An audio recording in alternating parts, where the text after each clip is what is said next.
ഈശോയിൽ ഏറ്റവും സ്നേഹം നിറഞ്ഞ സഹോദരങ്ങളെ, ഉയിർപ്പ് കാലത്തിലെ 7-ാം ഞായറാഴ്ചയിലേക്ക് നാം പ്രവേശിച്ചിരിക്കുകയാണ്. ഇന്നത്തെ വായനകളിൽ ഒരു ക്രിസ്തു ശിഷ്യൻ എപ്രകാരമാണ് തൻ്റെ ദൗത്യങ്ങളിൽ വിശ്വസ്തരായിരിക്കേണ്ടത് എന്ന് 4 വായനകളും നമ്മെ ഓർമ്മിപ്പിക്കുന്നു. ഏശയ്യാ പ്രവാചകന്റെ പുസ്തകത്തിൽ നിന്നുള്ള ആദ്യ വായനയിൽ ഏശയ്യാ ദൗത്യ നിർവഹണത്തിനായി അയക്കപ്പെടുന്നു. ദൈവം പ്രവാചകനോട് ചോദിക്കുന്നു, ആരെയാണ് ഞാൻ അയക്കുക? ആരാണ് എനിക്ക് വേണ്ടി പോവുക? അപ്പോൾ പ്രവാചകൻ മറുപടി പറയുന്നു, ഇതാ ഞാൻ, എന്നെ അയച്ചാലും. കർത്താവ് ഉന്നതമായ സിംഹാസനത്തിൽ ഇരിക്കുന്നത് കാണുന്ന പ്രവാചകൻ പാപിയാണെന്ന് വിലപിക്കുന്നു.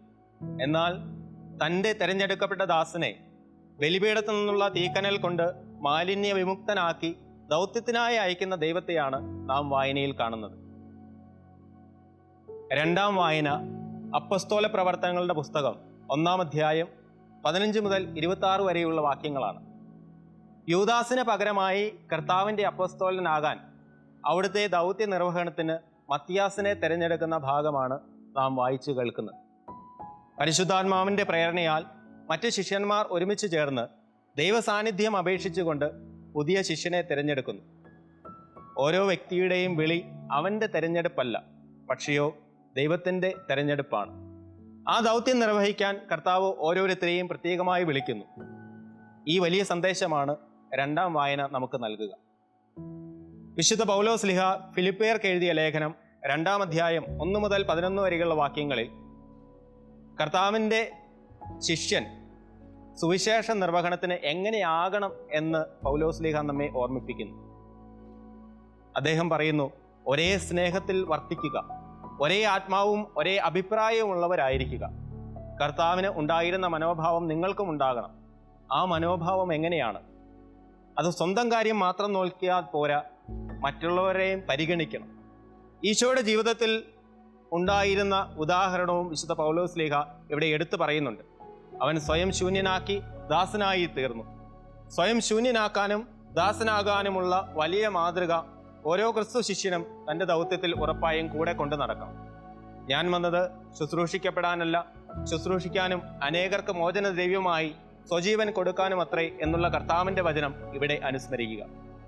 എൻ്റെ ജീവിതത്തിലെ ദൗത്യങ്ങളിൽ ഉറപ്പായും വിനയത്തോടു കൂടിയും ശൂന്യമാക്കിക്കൊണ്ടും വിനീതനാക്കിക്കൊണ്ടും കർത്താവിനെ പോലെ അവിടുത്തെ സുവിശേഷം ലോകത്തിലേക്ക് കൊടുക്കുവാൻ, എൻ്റെ ദൗത്യങ്ങൾ നിർവഹിക്കുവാൻ എനിക്ക് സാധിക്കട്ടെ. സുവിശേഷത്തിൽ കർത്താവ് ശിഷ്യന്മാരോട് ലോകമെങ്ങും പോയി എല്ലാ സൃഷ്ടികളോടും സുവിശേഷം പ്രസംഗിക്കാൻ ആഹ്വാനം ചെയ്യുന്നു. ശിഷ്യന്മാരുടെ വിശ്വാസരാഹിത്യത്തെ കുറ്റപ്പെടുത്തുന്നുണ്ട് അവിടുന്ന്. കർത്താവ് വിശ്വസിക്കുന്നവർക്ക് കിട്ടുന്ന ദൈവത്തിൻ്റെ അനുഗ്രഹത്തെക്കുറിച്ച് പറയുന്നു. അവർ പിശാചുക്കളെ ബഹിഷ്കരിക്കും, പല ഭാഷകൾ സംസാരിക്കും, ഒന്നും അവരെ ഉപദ്രവിക്കുകയില്ല, രോഗികളെ അവർ സൗഖ്യപ്പെടുത്തും.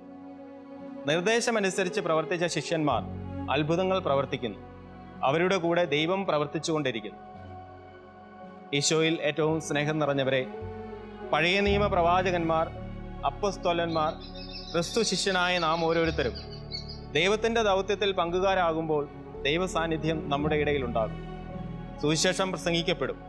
മറ്റുള്ളവരുടെ ജീവിതങ്ങളിൽ മാറ്റങ്ങളും അത്ഭുതങ്ങളും പ്രവർത്തിപ്പിക്കാൻ നമുക്ക് സാധിക്കും. അതിനാൽ നമ്മുടെ അനുദിന ജീവിതചര്യകളിലൂടെ സുവിശേഷത്തിൻ്റെ സാക്ഷികളായി മാറാൻ, ദൈവത്തിൻ്റെ ദൗത്യം നിർവഹിക്കുന്ന വ്യക്തികളായി മാറാൻ കർത്താവ് നമ്മെ സമൃദ്ധമായിട്ട് അനുഗ്രഹിക്കട്ടെ. ആമേൻ.